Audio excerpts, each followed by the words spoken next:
Vamos ya a los profetas menores. Bienvenidos, muchas gracias por suscribirse, compartir y dar me gusta. Dios te salve María, llena eres de gracia, el Señor es contigo, bendita tú eres entre todas las mujeres y bendito es el fruto de tu vientre Jesús. Santa María, Madre de Dios, ruega por nosotros pecadores, ahora y en la hora de nuestra muerte. Amén. Vamos a ver hoy Oseas.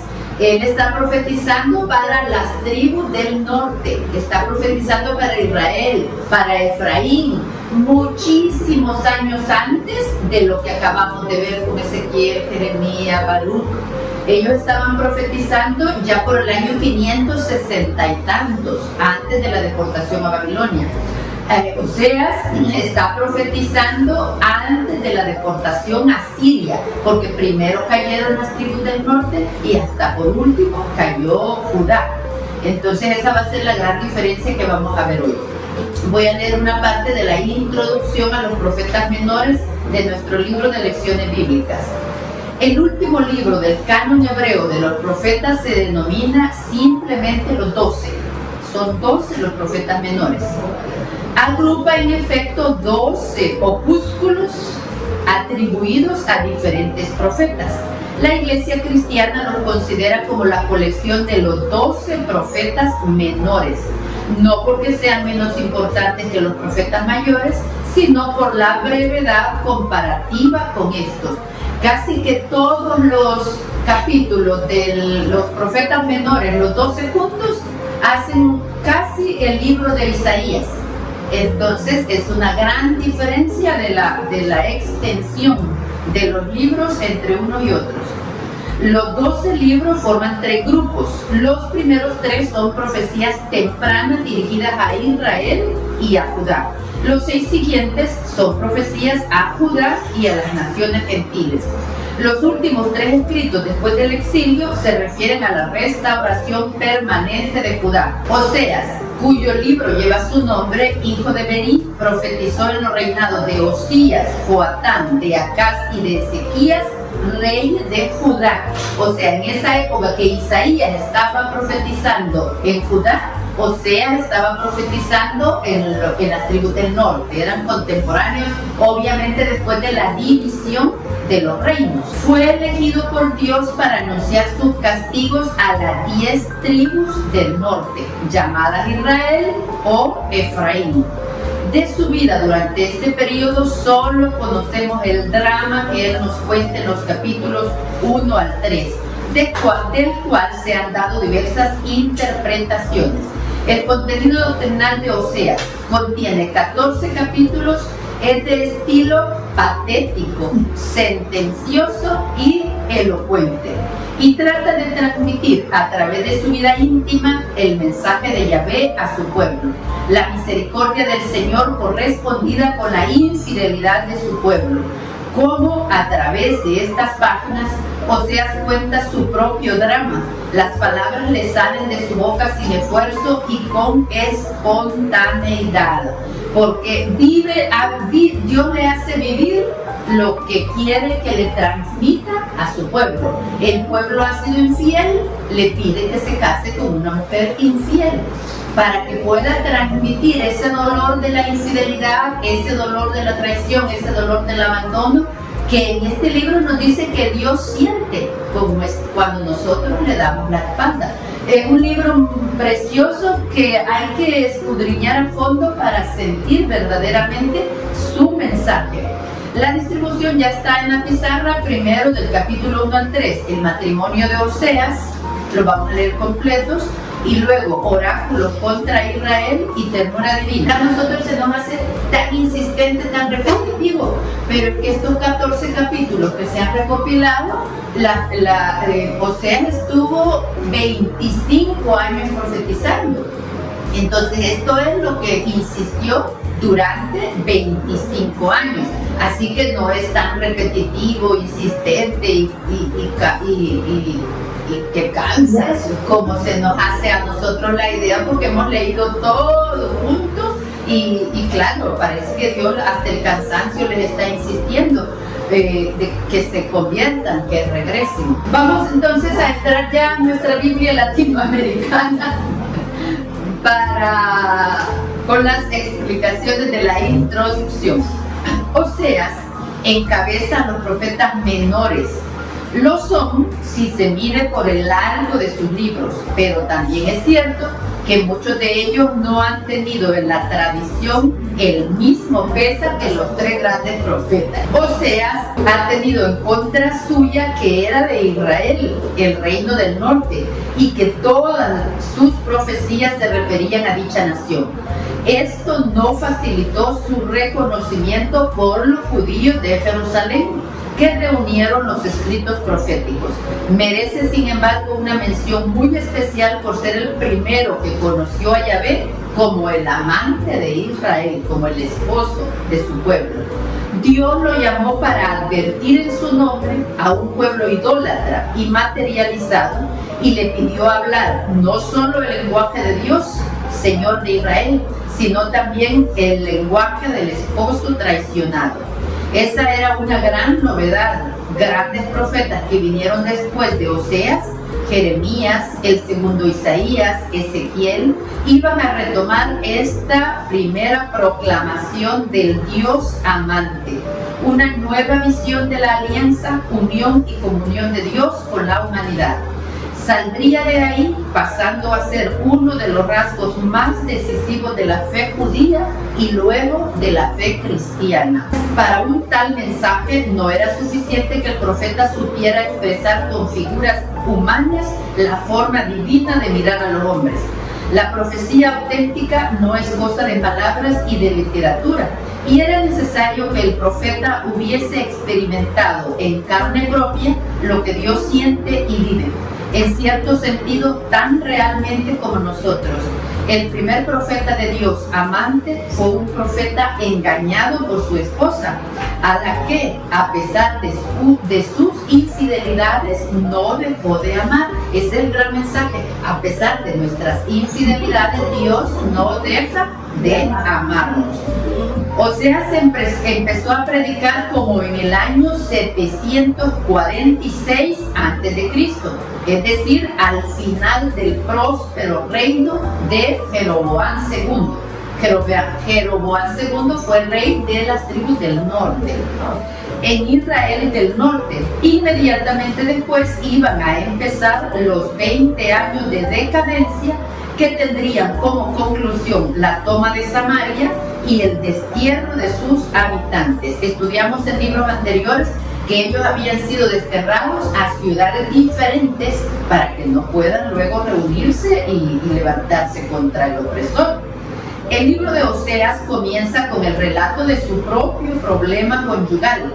De allí saca más lección para Israel, infiel a Dios. Después de los capítulos 4 al 13 se mezclan reproches, amenazas, invitaciones a la conversión y anuncio del destierro, de la invasión de Asiria y destierro a ciudades asirias.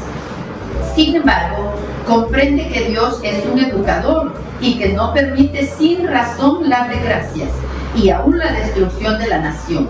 Israel va a volver a ser lo que era cuando Yahvé lo tomó de la mano al sacarlo de Egipto. Será un pueblo pobre y humilde, capaz de seguir a su Dios con amor y con fe. Es la gran lección que nosotros tenemos que tener clara, que Dios siempre permite. Vamos a hablar de las desgracias porque las cosas buenas no nos alteran. Las desgracias, que son las que nos interpelan, Dios las permite porque tiene algún plan mayor. Él ya tiene un plan y nos va educando, es parte de su pedagogía. Vamos ya al capítulo 1. Vamos a leerlo entero y voy a empezar por las explicaciones. Vamos a las explicaciones a pie de página. 1, 2. Yahvé pide a Oseas que tome por esposa a una de esas mujeres que participaban, a veces solo por algún tiempo, en la prostitución sagrada. A ellas acudían los que deseaban recibir los favores del dios Baal, sobre sus siembras y ganado. El caso era muy frecuente en Israel y no escandalizaba sino a los verdaderos fieles a Yahvé. Por eso Oseas empieza su matrimonio con amor grande, a sabiendas de que posiblemente le será infiel. Oseas está íntimamente desgarrado, siempre a la espera de un cambio de actitud de esa mujer liviana e idólatra, pero devorado por los celos y el enojo, cansado de perdonar constantemente. La seguirá amando y logrará finalmente rescatarla con su amor tan grande y misericordioso. Y ese es el gran mensaje que nos trae este libro, que Dios siempre está dispuesto a rescatarnos. Vamos a la lectura del capítulo 1:1. Esta es la palabra de Yahvé que fue dirigida a Oseas, hijo de Beri, en el tiempo que reinaron Osías, Jotam, Asaz y Ezequías en Judá, y Jeroboam, hijo de Joás, en Israel, unos 200 años después de la división de los reinos de las 12 tribus. 1:2. Cuando Yahvé comenzó a hablar por medio de Oseas, le dijo al profeta: vete y cásate con una de esas mujeres que se entregan a la prostitución sagrada y ten hijos de esa prostituta. Recordemos que en estos libros prostitución se le llama a la idolatría, para que nosotros nos centremos en el momento histórico. Está hablando directamente de la idolatría, porque el país se está prostituyendo al apartarse de Yahvé. Aquí lo vemos claro. El país se está prostituyendo al apartarse de Yahvé. En realidad la palabra prostitución tiene un significado muchísimo más amplio de cómo lo usamos actualmente nosotros. Fue pues y tomó a Gomer, hija de Diblaim. Ella quedó esperando y le dio luego un hijo. Yahvé entonces le dijo: ponle el nombre de Jezrael, porque dentro de poco haré pagar a los reyes de la familia de Jehú la sangre que derramó en Jezrael, y no habrá más reyes en Israel. Aquel día yo haré que Israel sea derrotado en el valle de Jezrael. Nuevamente Gomer quedó embarazada y dio a luz una niña, y Yahvé le dijo a Oseas: ponle el nombre de no amada, porque yo no seguiré teniendo más compasión de Israel para seguir perdonándolo, pero tendré compasión de la casa de Judá y lo salvaré por Yahvé su Dios. Lo salvaré sin usar el arco ni la espada, ni la guerra, ni los carros, ni los caballos. Cuando la niña ya estaba grandecita, Gomer quedó embarazada otra vez y dio a luz otro hijo. Y dijo Yahvé: ponle el nombre de no mi pueblo, porque ustedes no son mi pueblo, y tampoco yo soy para ustedes. 2:1. Y los hijos de Israel serán tan numerosos como la arena del mar, que no pueden contarse ni medirse. Entonces, en vez de decirles: ustedes no son mi pueblo, les dirán: ustedes son los hijos del Dios vivo. Se reunirán los hijos de Judá y los de Israel bajo un solo jefe, y desbordarán los límites del país, porque el día de Jezrael será un gran día. Ustedes llamarán a sus hermanos mi pueblo y a sus hermanas amadas. Aquí ya está entrando una profecía de esperanza, revelando la misericordia de Dios. Ahora le estoy diciendo no mi pueblo, pero a la vez le está prometiendo rescatarlos y que sean su pueblo. Voy a las explicaciones del 2:4 al pie de página. En el discurso presente se confunden las personas de Oseas, que amenaza a su esposa, y la de Yahvé, que representa a su pueblo. En Israel nadie renegaba de Yahvé, Dios de la raza y salvador en las crisis nacionales, pero pensaban que la fertilidad de la tierra y del ganado se debía a los Baales, y que Yahvé no tenía poder en estas cuestiones. Por eso Yahvé amenaza con quitarles todos los productos de la tierra y la tierra misma, para que vean que sus riquezas vienen solo de él. A otros reverencian a Dios en público, pero organizan una sociedad opresora conforme a las leyes del dinero y de la razón del más fuerte. Acá ya está haciendo una relación de tiempos más actuales o más atemporales en realidad. Siempre ha habido opresión por ambición del dinero. Continuamos 2:4. Acusen a su madre, acúsenla porque ella ya no es mi esposa ni yo soy su marido. Que se limpie de la infidelidad grabada en su rostro y tire afuera la impureza que se apegó a sus pechos. Porque si no, la desvestiré y la dejaré desnuda y sin nada, como cuando nació.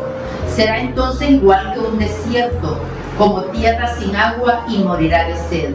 Ya no querré más a sus hijos, porque son frutos de la prostitución. Sí, puesto que su madre se ha entregado y ha perdido su decencia, ella decía, déjenme partir con mis amantes, que me dan mi pan y mi agua, mi lana y mi lino, mi aceite y mis bebidas.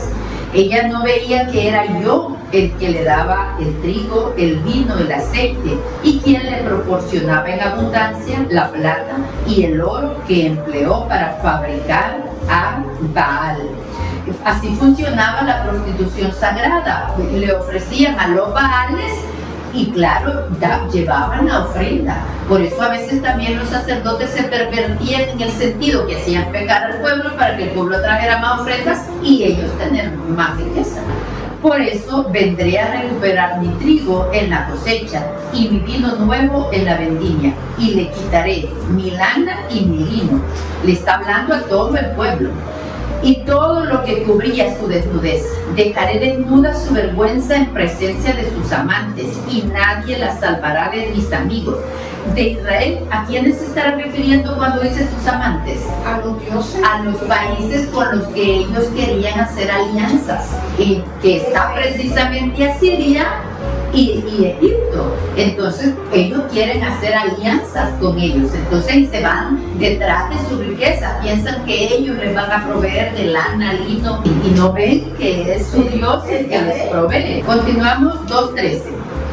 Yo pondré fin a sus diversiones, a sus fiestas, lunas nuevas y sábados, a todas sus solemnidades. Echaré a perder su viña y sus higueras, pues ella decía, son mi salario, me las han dado mis amantes. Las dejaré como un terreno baldío y se las comerán los animales. Yo le tomaré cuenta por los años de los Baales en que les ofrecía incienso y en que se ponía sus aretes y collares para correr detrás de sus amantes, y se olvidaba de mí la ingrata. Por eso voy a impedir su paso con espinos y acercarla con una cerca, para que no encuentre ya caminos. Perseguirá a sus amantes y no los alcanzará. Tratará de encontrarlos, pero en vano. Entonces se dirá, voy a levantarme y volveré donde mi primer marido, pues con él me iba mejor que ahora. Esto nos recuerda al hijo pródigo, que le está yendo tan mal que prefiere regresar con el papá. Pues cuando le esté yendo tan mal a la nación judía, va también a pensar, regresaré mejor con mi Dios. Pero yo siento que es bastante comprensible ese miedo, porque están los otros dioses y también temen quedar mal con el otro Dios, y por eso es que ellos prefieren adorarlos a todos, como hacen las otras naciones. Continuamos 2:16. Por eso ahora la voy a conquistar. La llevaré al desierto y allí le hablaré a su corazón. Acá es donde dice que también hay un nivel de ternura en Dios. Le está haciendo infiel la nación y dice, la llevaré al desierto como cuando la sacó de Egipto, y allí le hablaré al corazón. 2:17. Le devolveré sus viñas, convertiré el valle de la mala suerte en un lugar de esperanza, y allí ella me responderá como cuando era joven, como en los días en que subió de Egipto. Aquel día, dice Yahvé, ya no me llamarás más mi Señor, sino que me dirás, amado mío. Sacaré de su lengua los nombres de los Baales, para que ya no se acuerde de esos nombres. Ese día haré un pacto con las fieras salvajes, con las aves de rapiña y las serpientes de la tierra, para que no le hagan daño. Romperé el arco y la espada, alejaré de su tierra la guerra, y haré que la gente duerma segura y feliz. Aquí ya está vislumbrándose, o sea, en esta profecía, ya el pueblo purificado ante Dios misericordioso y volviendo a Él, y por supuesto contando con su perdón. 2:21. Yo te desposaré para siempre, justicia y rectitud nos unirán. Esta es la nueva alianza, justicia y rectitud nos unirán, junto con el amor y la ternura. Yo te desposaré con mutua fidelidad y conocerás quién es Yahvé. En ese día, palabra de Yahvé, responderé a los cielos y ellos responderán a la tierra. La tierra responderá al trigo y el vino nuevo, al aceite. Al vino nuevo y al aceite. Y estos harán honor al nombre de Jezrael. Yo sembraré para mí en el país. Tendré compasión de no amada y diré a no mi pueblo. Tú eres mi pueblo. Y él me contestará, tú eres mi Dios. Estamos viendo acá en esta literatura con un nivel extremo de ternura del esposo que quiere rescatar a su esposa, del Dios que quiere rescatar a la nación. Creo que aunque el género femenino y masculino aquí no nos lo muestre, creo que podemos también ver a la esposa perdonando al esposo infiel y tratando de rescatar el matrimonio y luchando por conservar la unidad. Quizás nos es hasta más familiar esa figura de la esposa perdonando al esposo infiel, tratando de recuperarlo y de enderezar la vida familiar. Vamos al capítulo 3:3.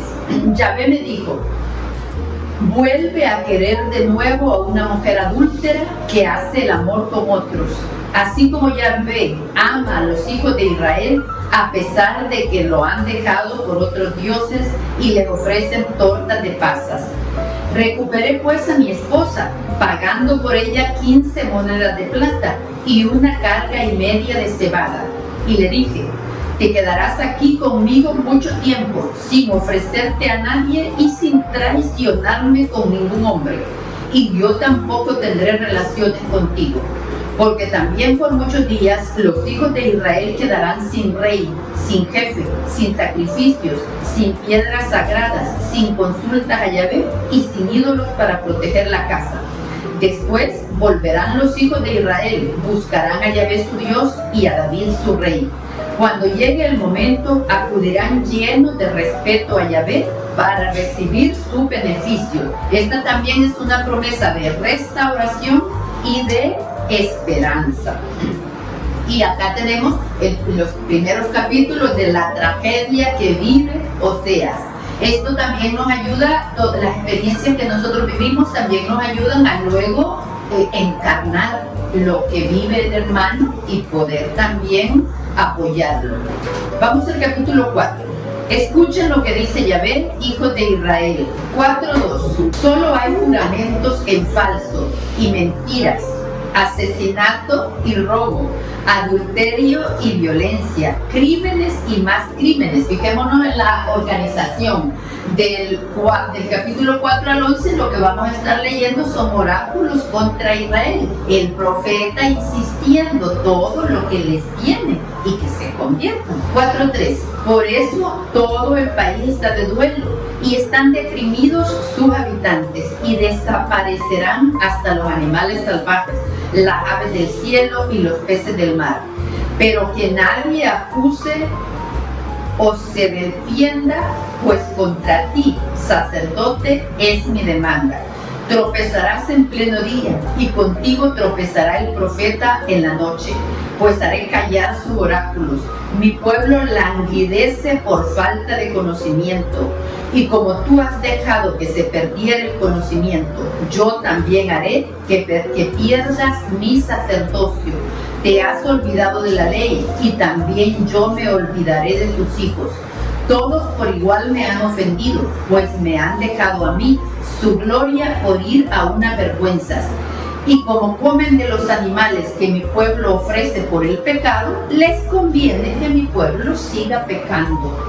Trataré al sacerdote como al pueblo y le pediré cuentas por su conducta. A cada cual retribuiré según sus obras. Comerán pero sin quedar satisfechos, se prostituirán pero no ganarán nada, porque han traicionado a Yahvé. prostitución, vino y aguardiente se han hecho dueños de su mente.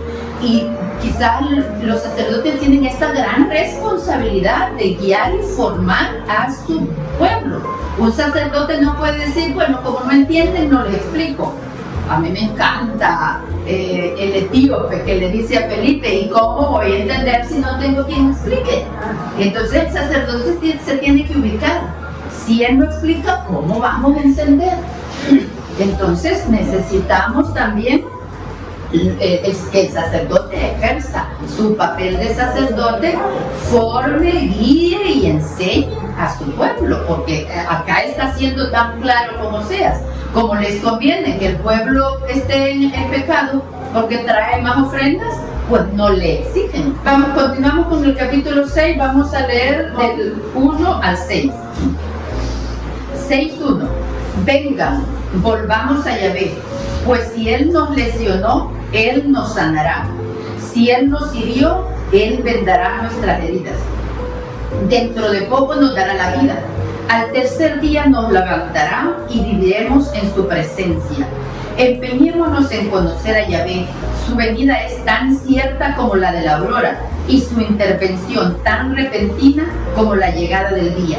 Llegará como la lluvia, como el aguacero que riega la tierra. ¿Qué he de hacer contigo, Efraín? ¿Cómo he de tratarte, Judá? El cariño que me tienen es como una nube matinal, como el rocío que solo dura algunas horas. Por eso les envié profetas para desarraigarlos, y de mi propia boca salió su sentencia de muerte. Porque me gusta más el amor que los sacrificios, y el conocimiento de Dios más que víctimas consumidas por el fuego. Este es mi versículo favorito: misericordia quiero y no sacrificios. Lo cita 2 veces, lo tenemos aquí en las referencias al margen. Jesús lo repite en Mateo 9:13 y en Mateo 12:7. Misericordia quiero y no sacrificios. Y qué importante ver que lo que Dios quiere más que sacrificios, más que holocausto, es misericordia. ¿Misericordia con quién? Con el prójimo. Y eso nos lo deja muchísimo más claro Jesús. Continuamos en el capítulo 7. 1. El pecado de Efraín y la malicia de Samaria han quedado de manifiesto, pero no actuaron con sinceridad. En la casa entra el ladrón, en los caminos asalta la pandilla. Ellos no se fijan que tengo presente su maldad. Ahora mismo sus obras están delante de mí, acusándolos. Entusiasman al rey con su astucia y a los cortesanos con sus mentiras. Todos están ardiendo de pasión, calientes como un horno que ha dejado encendido el panadero mientras amasa y espera que la masa se levante. El día del rey los jefes se calientan y se embriagan, y él tiende su mano a los que se ríen cuando se acercan, pero sus corazones se van enardeciendo en su conspiración contra él como un horno. Toda la noche está en calma, pero a la mañana arde como una llama de fuego. Todos se enardecerán como un horno y devoran a sus gobernantes. Así han perecido todos sus reyes, sin que ninguno de ellos me pidiera auxilio. Continuamos en el versículo 14. 7:14. Se lamentan en sus lechos, pero no se acuerdan de invocarme sinceramente. Se asustan porque les va a faltar el trigo o el vino, pero continúan alejados de mí. Cuando les daba la fuerza, maquinaban contra mí. Prefieren lo que es malo y son como un arco que no apunta.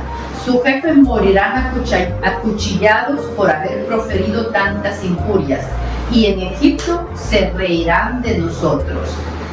Recordemos que esta profecía insiste el profeta a través del tiempo. Continuamos en el capítulo 8, 1. Prepárate a tocar la corneta, pues aquí viene la desgracia, y se deja caer como un águila sobre los de la casa de Yahvé. No han respetado mi alianza y han rechazado mi ley. Ellos me aclaman: Dios mío, nosotros los de Israel te conocemos. Pero Israel ha rechazado el bien, y por eso el enemigo lo perseguirá. Se han elegido reyes sin que esto viniera de mí. Se han dado jefes que yo no conocía. Con su oro y su plata se han fabricado ídolos, y yo se los quitaré. Le tengo asco a tu ternero, Samaria, y estalla mi cólera contra él. ¿Cuánto tiempo más esperarán para limpiarse, hijo de Israel? No es un Dios, pues ha sido hecho por un escultor. Por eso el ternero de Samaria se hará cenizas. Como siembran vientos, cosecharán tempestades. Israel se ha olvidado de su Creador y construye palacios. Judá, por su parte, multiplica las ciudades fortificadas. Pero yo prenderé fuego a sus ciudades e incendiaré sus castillos. Con Israel, que va a ser sometido por Asiria, y Judá, que va a ser sometido por Babilonia, que ya lo tenemos más claro. Vamos a continuar en el capítulo 9, del 1 al 9 vamos a leer. Anuncio del destierro. Ubiquémonos de las tribus del norte por Asiria. No te alegres, Israel, no te regocijes como las naciones paganas, porque tú has traicionado a tu Dios, y con tal de que te diera algo, te entregabas en cualquiera era donde se trillaba. Continuamos 9:4. Ya no derramarán más vino en homenaje a Yahvé, ni le ofrecerán más sacrificios. Su pan será como el pan que se sirve en un velorio, que deja impuros a todos los que lo comen. Su pan será solo para ellos, pues no podrán llevarlo a la casa de Yahvé. ¿Qué harán ustedes el día de la peregrinación para la fiesta de Yahvé? Y volviendo a la figura del esposo traicionado y de la esposa infiel, claro, ¿qué agrado va a tener Dios que le llevaran ofrendas cuando estaban habían olvidado la alianza, habían olvidado la ley y ni siquiera respetaban el templo? Entonces, ¿cómo le puede agradar si en el mismo templo también adoraban a los Baales? Que en hebreo quiere decir señor, o sea, a otros señores. 9:6. Ustedes saldrán, pero huyendo después de la derrota. Egipto los recogerá y en Memphis serán sepultados. Las ortigas guardarán sus tesoros de plata y las zarzas crecerán en sus casas. Ha llegado la hora de rendir cuentas, ha llegado la hora del desquite. Que todo Israel lo sepa, los profetas serán como locos y los inspirados ya no sabrán qué decir. Pues así como fue grande tu pecado, enorme será tu desastre. Efraín monta guardia ante mi Dios, y el profeta trata de impedir que el enemigo llegue de sorpresa, anunciando el ataque contra el templo de sus ídolos. Se han corrompido profundamente como aquel día en Gibea, pero Yahvé se acordará de su culpa y los castigará. Este es aviso, constantemente oráculos, profecías, llamándolos a la conversión. Continuamos en el capítulo 10, vamos a leer del 1 al 4. Aquí le reprocha cómo a mayor bienestar, mayor corrupción. 10:1. Israel era una viña excelente que daba uva en abundancia. Cuanto más eran los frutos, más multiplicaba sus altares. Mientras mejor le iba al país, más embellecía sus pilares sagrados. Su cariño está repartido, pero me la van a pagar. Su cariño está repartido. Pensamos siempre en la esposa. Tal vez nunca dejó de amar a Oseas, pero también amaba a sus amantes. La nación tal vez nunca deja de amar la tierra prometida, pero también ama a otras tierras. Y entonces, ¿quién va a querer que su esposo, su pareja, su novio tenga un corazón tan amplio que ame a muchos? 10:2. Su cariño está repartido, pero me la van a pagar. Yahvé mismo derribará sus altares y demolerá sus monumentos sagrados. Ahora andan diciendo, nos quedamos sin rey por no haber respetado a Yahvé. Pero, ¿qué podrá haber hecho el rey en favor nuestro? Dejen que hablen y que juren en falso y que celebren convenios, pues su sentencia está lista para florecer. como hace la hierba mala entre los surcos de los sembrados. Los habitantes de Samaria se lamentan por su ternero de Betabén. Su pueblo hace duelo por el ternero y los sacerdotes lloran a su glorioso ídolo, pues él también es llevado a Siria como regalo para un gran rey. Pero para Efraín será una afrenta. ¡Qué vergüenza para Israel! Vamos a continuar en el capítulo 10 del 12 al 15. Israel tirará el arado, Jacob rastrillará. Siembren pues según la justicia y cosechen la bondad. Roturen para ustedes tierra sin cultivar, pues es tiempo de buscar a Yahvé hasta que venga a traerle la justicia. Pero ustedes han sembrado el mal, han cosechado la injusticia y se han comido el fruto de la mentira. Ya que tú te sientes orgulloso de tus carros y de tu ejército numeroso, reinará la confusión en tus ciudades y serán demolidas tus fortalezas, como pasó cuando Salmán atacó y destruyó a Betabel, y todo fue aplastado, la madre con sus hijos. Así te voy a tratar, Israel, por todo el mal de tus acciones malas. El rey de Israel desaparecerá en la tormenta. Quizá esa amenaza tan personal de que es él quien hace todo es también para darles confianza de que si vuelven a él los puede salvar. Continuamos en el capítulo 11, lo vamos a leer completo. De Egipto llamé a mi hijo. Cuando Israel era niño, yo lo amé, y de Egipto llamé a mi hijo. También nos recuerda que Jesús también estuvo en Egipto, y que cuando ya no había peligro, los llamó para que regresaran. Es decir, aquí también hace alusión de la huida a Egipto y del regreso a Galilea, del amor de Dios hacia Israel, que equivale al amor del Padre por su Hijo. Todas esas semblanzas vemos en estos versículos. Cuando Israel era niño, yo lo amé, y de Egipto llamé a mi hijo. Pero mientras los llamaba, más se alejaban de mí. Ofrecían sacrificio a los Baales y quemaron incienso ante los ídolos. Yo, sin embargo, le enseñaba a andar a Efraín, sujetándolo de los brazos. Pero ellos no entendieron que yo cuidaba de ellos. Yo los trataba con gestos de ternura, como si fueran personas. Era para ellos como quien les saca el bozal del hocico y les ofrece en la mano el alimento. Pero volverán a Egipto, ya que no han querido volver a mí.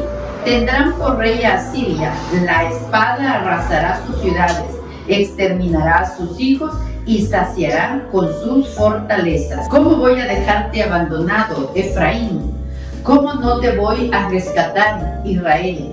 ¿Será posible que te abandone como a Admá o que te trate igual que a Seboín? Mi corazón se conmueve y se remueven mis entrañas. No puedo dejarme llevar por mi indignación y destruir a Efraín, pues soy Dios y no hombre. Yo soy el santo que está en medio de ti y no me gusta destruir. Ustedes seguirán a Yahvé, que rugirá como león. Sí, rugirán y sus hijos vendrán temblorosos desde el occidente.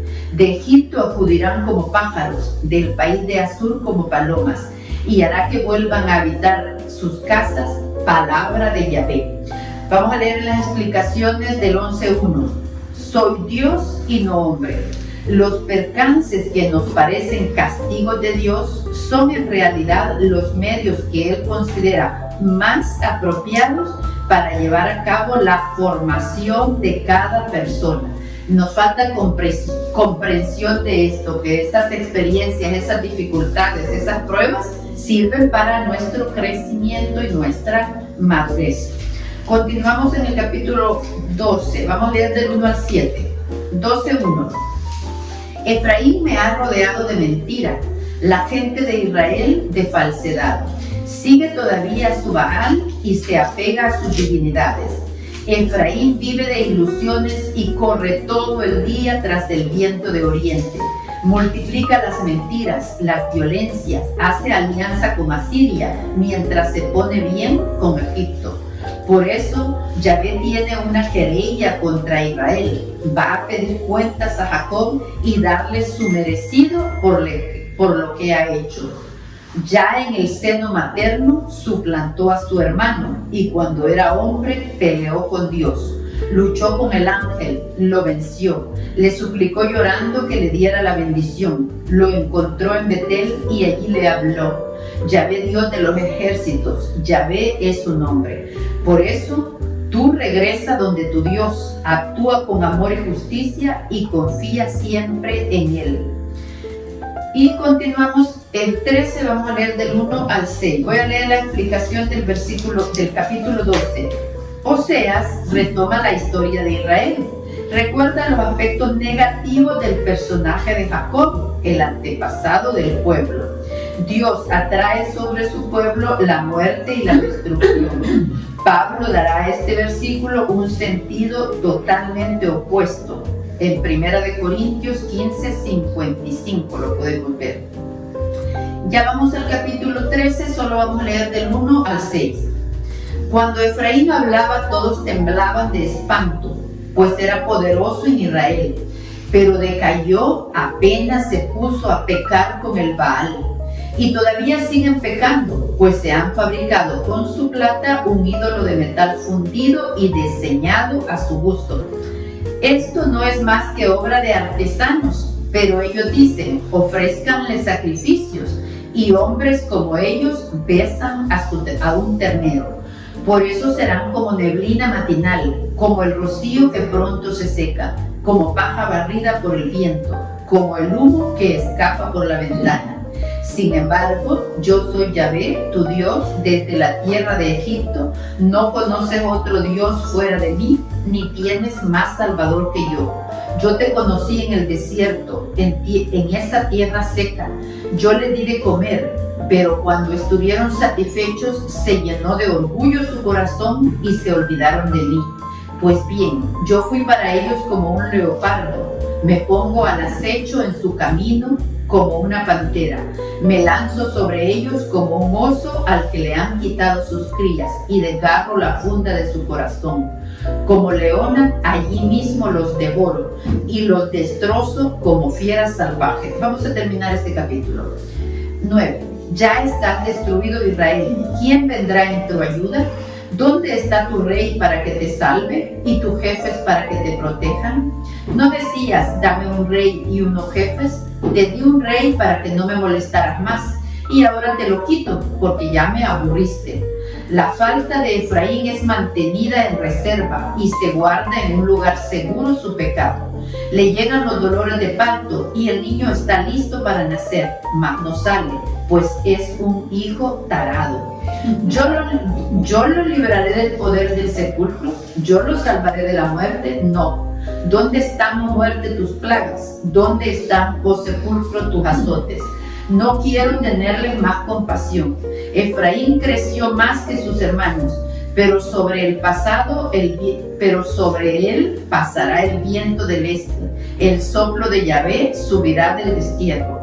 Se secarán sus vertientes y se agotará su manantial. Consumirá su tierra y todas sus riquezas. Vamos a leer el capítulo 14 ya para terminar completo. Primero voy a leer la explicación a pie de página. El libro de Oseas termina con estas palabras alentadoras. Después de la prueba, Israel buscará a Yahvé, el cual se dejará encontrar. La reconciliación de los hombres con Dios será un verdadero matrimonio e irá a la par de una reconciliación de la humanidad con su naturaleza. Pero un matrimonio bien avenido, que los hay. Existen los matrimonios bien avenidos, las parejas que se llevan bien. Son más que las que se llevan mal. Lo que pasa es que destaca más lo malo. Siempre destaca más un puntito negro en un lienzo blanco. Pero sí hay que tener fe. Hay matrimonios santos. 14:1. Samaria recibirá su castigo por haberse rebelado contra Yahvé. Sus habitantes serán acuchillados, sus niños serán pisoteados y les abrirán el vientre a sus mujeres embarazadas. Vuelve Israel junto a Yahvé tu Dios, pues tus faltas te hicieron tropezar. Preparen sus palabras y vuelvan a Yahvé para decirle: quita el pecado y acepta lo bueno. Que esta confesión nuestra reemplace cualquier ofrenda. Asiria no nos salvará, ni confiaremos más en los caballos, ni a la estatua que hicieron nuestras manos volveremos a decirle: Dios nuestro. En ti solo encuentra compasión el huérfano. Yo sanaré su infidelidad, los amaré con todo el corazón, pues ya no estoy enojado contra ellos. Yo seré para Israel como el rocío, florecerá como una azucena y extenderá sus raíces con el árbol del Líbano. Su retoño brotarán por todas partes, tendrá como el olivo mucha prestancia y será su perfume como el del Líbano. Volverán a sentarse bajo mi sombra, serán vigorosos como el trigo y les brotarán flores como la vid, serán tan renombrados como los pinos del Líbano. Efraín, ¿qué tiene ya que ver con los ídolos? Yo te miro y aguardo tu respuesta. Yo que soy como un ciprés siempre verde. Si tienes frutos, esto viene de mí. Si alguien es sabio, que comprenda estas palabras, y si es inteligente, que las entienda. Pues los caminos del Señor son derechos, y por ellos caminan los buenos, mientras que los malos en ellos tropiezan. Quiero retomar el versículo 5. Yo sanaré su infidelidad, los amaré con todo el corazón, pues ya no estoy enojado con ellos. Y esto pasa con frecuencia entre amigos o parejas o esposos que sanan su corazón, que sanan su infidelidad y que vuelven a ser felices. Gloria a Dios. Dios te salve María, llena eres de gracia, el Señor es contigo, bendita tú eres entre todas las mujeres y bendito es el fruto de tu vientre Jesús. Santa María, Madre de Dios, ruega por nosotros pecadores, ahora y en la hora de nuestra muerte. Amén. Santa María, esperanza nuestra, clave del Señor, ruega por nosotros. Bueno, pues muchas gracias.